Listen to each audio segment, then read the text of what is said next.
پہنچے تو رسول اللہ صلی اللہ علیہ وآلہ وسلم نے ارشاد فرمایا وہ لوگ تم لوگوں کے دینی بھائی ہوں گے اور تم لوگوں کی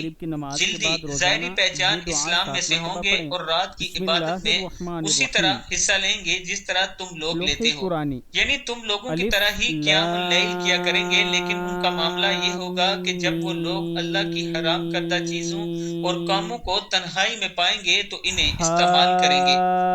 ابن ماجہ کی حدیث ہے، یعنی لوگوں کے سامنے گناہ سے بچیں گے اور تنہائی میں وہ تمام برے کام کریں گے جن سے اللہ تعالیٰ نے روکا ہے، ایسے لوگوں کے اعمال کو اللہ تعالیٰ ضائع کر دیں گے۔ میں اپنے دوستوں سے گزارش کروں گا کہ اس برائی سے بچنا ہے، یعنی تنہائی کی برائی سے آپ نے بچنا ہے۔ اللہ تعالیٰ ہم سب کو رسول اللہ صلی اللہ علیہ وآلہ وسلم کے فرمان کے مطابق زندگی بسر کرنے کی توفیق عطا فرمائے۔ آپ دوستوں نے اس ویڈیو کو آگے ضرور شیئر کرنا ہے، اور جو دوست آن لائن قرآن پاک پڑھنا چاہتے ہیں یہ میرا واٹس ایپ نمبر ہے، آپ مجھ سے رابطہ کر سکتے ہیں۔ السلام علیکم ورحمۃ اللہ وبرکاتہ۔ بسم اللہ الرحمن الرحیم۔ السلام علیکم ورحمۃ اللہ وبرکاتہ۔ عابد راضی چینل کی طرف سے آج میں اپنے دوستوں کو رسول اللہ صلی اللہ علیہ وآلہ وسلم کا ایک فرمان بتاؤں گا، آپ دوستوں نے اس پر ضرور عمل کرنا ہے۔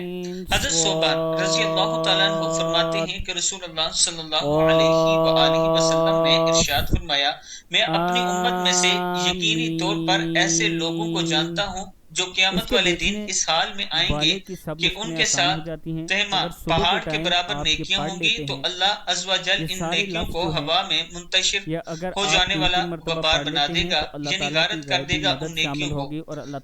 تو ثوبان رضی اللہ تعالیٰ عنہ نے عرض کی، اے اللہ کے رسول صلی اللہ علیہ وآلہ وسلم ہمیں ان لوگوں کی نشانیاں بتائیے، ہمارے لیے ان لوگوں کا حال بیان فرمائیے تاکہ ایسا نہ ہو کہ